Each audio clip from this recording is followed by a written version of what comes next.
장훈 세월호 유가족이시자 4.16 안전사회연구소 소장님 앞으로 나와주십시오.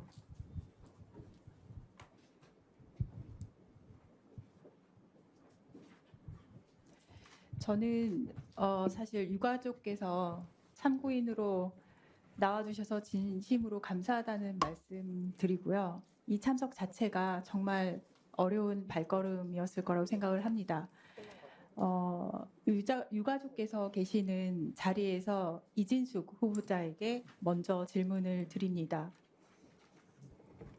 아까 존경하는 김현 간사님과 그리고 김우영 의원님께서 질문하신 세월호 질의에 이어서 여쭤봅니다. 당시 MBC는 지금 슬라이드에서 보시듯이 학생 전원구조 오보라는 전 국민에게 트라우마를 안긴 아픈 이야기 꺼내지 않을 수 없습니다. 특히 다음 슬라이드요. 저녁에 보험금 관련된 보도는 정말 참담함을 금할 수가 없습니다. 생명을 구하고 있는 시간에 어떻게 목숨값을 전할 수가 있을까 싶은데요. 후보자께서는 자녀가 있으신지요? 있습니다. 몇 년생이죠? 연도는 밝힐 수 없고 20대입니다. 그렇다면 당시 몇 학년이었을까요? 16살이었습니다. 고등학생인가요? 아마도. 네. 본인 자녀가 생사를 알 수 없는 상황이었을 때 보험금이 얼마인지 그게 궁금할 것 같습니까? 그 당시에 최선을 다했지만 지나고 예, 보면 아니요로만 대답을 해주시기 아쉬움이 바랍니다. 있습니다. 당시 보도본부장으로서 그에 대한 책임을 통감하십니까? 책임을 통감합니다. 통감하십니까? 그렇다면 지금이라도 유가족 보시는 앞에서 유가족 와 계시니까 사과를 하실 의향이 있으신지요? 유가족께 말씀드립니다. 저희로서는 있으신지요? 최선을 다했지만 아닙니다. 지금 결과적으로 후보자 지금 시간이 그렇게 갑니다. 생각합니다. 사과하실 의향이 있으신지요? 제가 방금 사과드렸습니다. 제가 지금 그 정도로면 되지 않습니다. 슬라이드 바꿔주시죠.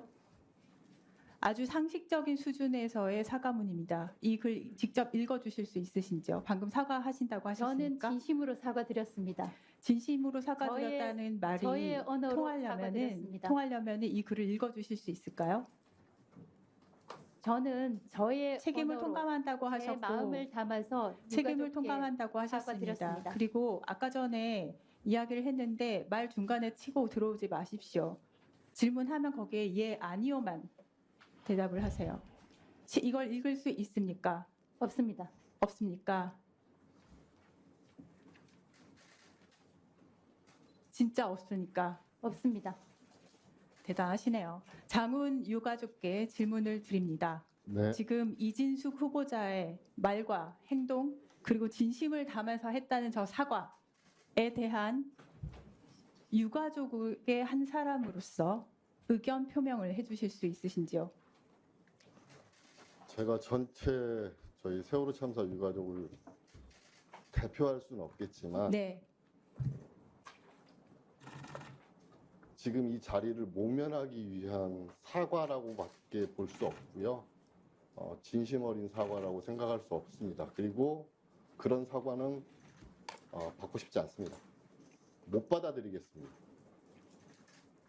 자, 이진숙 후보자는 저 유가족의 대답에 대해서 어떻게 생각하십니까? 다시 읽으실 수 있을까요? 저는 진심을 담아서 사과를 드렸고 자, 이혜민 지금 의원이 제가 질문을 하지 만들어 오신 않으면 대답하지 그 언어로 마세요. 사과를 드리는 것은 위원장님, 부적절하다고 위원장님. 생각합니다. 여기에 대해서는 경고를 좀 해주시기 바랍니다. 지금 오늘 후보자는 질의에 대한 답변을 하는 것이 아니라 본인 하고 싶은 말만 하고요. 그리고 아까 전에 이제는 음성이 겹치면은 잘 안 들린다고 벌써 말씀을 하셨는데 전혀 개선이 되는 모습이 보이지 않습니다. 이 부분에 대해서는 좀 강력한 개선 요구를 해주셨으면 고맙겠습니다. 예, 강력하게 말씀드립니다. 의원이 질의할 때는 끼어들지 마시고 그리고 의원이 질의에 대한 답을 하라고 할 때 하시면 됩니다. 예, 이혜민 의원님 계속 질의하십시오. 네, 감사합니다. 지금 유가족의 말씀에 대해서 저 또한 공감을 합니다. 진심 어린 사과가 아니라 이 자리를 모면하기 위한 사과였다고 생각을 하고요. 아까 슬라이드 다시 띄워주시죠. 저 사과문은 뭔가 특별한 게 아닙니다. 아주 상식적인 수준의 사과문이고요. 심지어 인간이 작성한 것도 아니에요. 챗 GPT가 작성했습니다. 기계도 작성할 수 있는 사과문 못 읽겠습니까? 저는 못 읽겠습니까? 제 예, 진심을 아니오로 답을 담아서 하십시오. 사과를 다시 한번 드렸습니다. 말씀드립니다. 예, 아니오로. 읽을 수 예, 있습니까? 아니요로 답할 수 없습니다. 읽을 수 있습니까? 없습니다. 없습니까? 자, 장훈 유가족께 발언 기회를 드리겠습니다. 지금 이 자리에 당시 MBC 보도에 대한 책임을 지는 사람으로서 이진수 후보자가 앉아 있습니다. 이분께 유가족의 한 사람으로서 하시고 싶은 말씀이 있다고 들었습니다. 한번 발언을 해주시기 바랍니다. 존경하는 위원장님과 여러 의원님들 앞에서 발언할 수 있게 된 점 대단히 감사하게 생각하고요. 꼭 오늘 같은 날이 있길 바랬습니다. 저희가 직접 고소고발도 진행했고 하지만 무혐의 처리가 됐습니다. 검찰에서는. 근데 아까 이혜민 의원님께서 질문하신 내용하고 똑같습니다. 내 자식이 40m 물속에 있는데 아직 살아있는지 죽었는지도 모르는 그 시간에 보험금 그 보도를 해서 제가 여태까지 10년 넘게 제일 많이 듣던 얘기가 시체팔이, 아이들 죽음을 이용해서 로또 맞았다, 놀러 가다 죽은 아이들 얼마나 더 보상해줘야 되느냐, 이 얘기밖에 들은 게 없습니다. 도대체 왜 그런 보도를 했으며 그 보도가 얼마나 많은 유가족들의 가슴을 찢어 발겼는지 묻지 않을 수 없고요. 하나 더 묻고 싶은 건 이겁니다. 당시 목포 MBC 기자들이 서거차도 동거차도 다 들어가 있었습니다. 전원구조 오보라고 그 당시에 다 중앙 MBC로 계속 타진했습니다. 왜 무시하고 MBC만 제일 오랫동안 전원구조 보도를 계속 내보냈는지 이해를 못하겠고요. 목포 MBC와 중앙 MBC의 알력이라든지 보도본부장과 그 보도국가의 알력은 내가 잘 모르겠습니다. 하지만 기자라면 마땅히 아픈 사실이라도 사실만을 보도하고 그 사실이 국민께 제대로 전달되도록 해야 되는 게 기자의 본분 아니겠습니까? 저희는 전원구조 오보라는 것으로부터 시작해서 끝을 알 수 없는 심연의 구렁텅이로 아주 빠져들어서 지옥에서 아직도 헤매고 있습니다. 그 첫 단추가 바로 그 전원구조 오보입니다. 그렇다면 한 번이라도 제대로 된 사과라든지 오보에 대한 정정 보도를 한 적을 본 적이 없습니다. YTN 한 군데만 하더군요.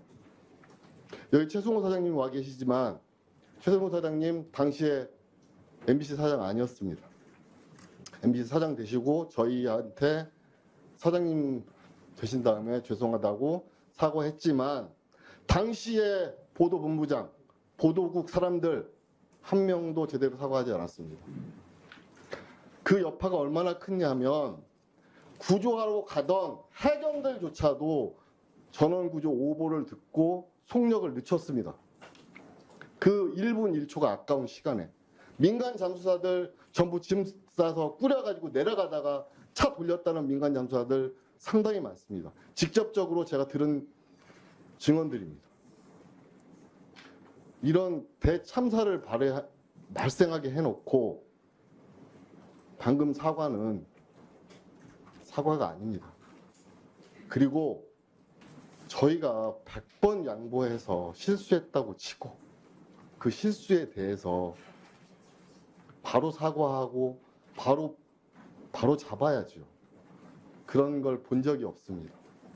이런 분이 지금 지명 받고 계신 이 자리에 올라가신다? 앞이 깜깜합니다.